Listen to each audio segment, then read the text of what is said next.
کتنے محدثین نے لکھا ہے، مگر ابن تیمیہ کے ان کے گھر کا میں حوالہ دے رہا ہوں۔ ابن تیمیہ نے کتاب الوسیلہ میں لکھا کہ حضرت عبداللہ ابن عمر رضی اللہ تعالیٰ عنہ کی یہ عادت کریمہ تھی کہ جب آپ سفر پر نکلتے تو روضہ رسول پر پہلے حاضر ہوتے، حضور کی بارگاہ میں حاضر ہو کر بڑے ادب سے سلام کرتے، السلام علیکم یا رسول اللہ۔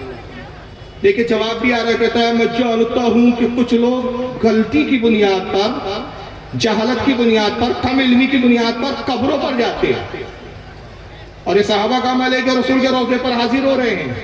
حضرت ابو ایوب انصاری حاضر ہوتے ہیں، عبداللہ ابن عمر حاضر ہوتے ہیں، حضور کے روضے کے قریب آتے ہیں، کہتے ہیں السلام علیکم یا رسول اللہ۔ حضرت ابو بکر صدیق کی قبر مبارک کے قریب آتے ہیں، کہتے ہیں السلام علیکم یا امیر المومنین ابا بکر۔ پھر حضرت عمر اپنے والد کی قبر کے پاس آتے کہتے ہیں السلام علیکم یا ابا، اے والد صاحب آپ پہ سلام ہو۔ اور راوی حدیث عبد الرحمن کہتے ہیں، عبد الرحمن القاری، وہ فرماتے ہیں میں نے ایک بار نہیں، دو بار نہیں، بارہا ہمیشہ دیکھا کہ حضور کی قبر پر، والد کی قبر پر، ابو بکر صدیق کی قبر پر سلام کرنے کے بعد مسجد نبوی کے اس ممبر کے پاس آتے جس پہ سرکار جلوگر ہوتے، اور اس ممبر پہ بوسہ دیتے۔ پوچھتا کوئی کہ آپ کیا کر رہے ہیں؟ کہا جانتے نہیں اس پہ رسول اللہ کا جسم اثر لگا ہے، اس لیے میں اسے چوم رہا ہوں۔ کہ چومنے کو پوچھنا کیسے ہے بیچارے؟ یعنی جو رسول سے قریب ہے وہ توحید کو اور شرک کے امتیاز و فرق کو نہ سمجھ سکے۔ ذاکر نائک صاحب ٹائی پہن کے گدھے صاحب آپ سمجھ رہے ہیں۔ تو چومنا اور ہوتا ہے اور پوجنا، اور خدا کی قسم کوئی سنی کسی مزار کو پوجتا نہیں۔ ہم مزاروں کا ادب کرتے ہیں، احترام کرتے ہیں، اور یہ احترام اس لیے کرتے ہیں کہ رسول اللہ نے ہمیں احترام کرنے کا حکم دیا ہے۔ سنن ابو داؤد کی حدیث ہے، حضرت ابن حزم، عبداللہ ابن حزم کہتے ہیں میں ایک قبر سے ٹیک لگا کے بیٹھا تھا، حضور نے دیکھا، جلال میں فرمایا ابن حزم ہٹ، نہ تو صاحب قبر کو تکلیف دے، نہ صاحب قبر تجھے تکلیف دے۔ اب کہ یا رسول اللہ کیا اس طرح بھی صاحب قبر کو تکلیف ہوتی ہے؟ فرمایا ایسے ہی تکلیف ہوتی ہے جیسے کسی زندہ کو تکلیف ہوتی ہے۔ قبروں کے ادب کا حکم دیا گیا۔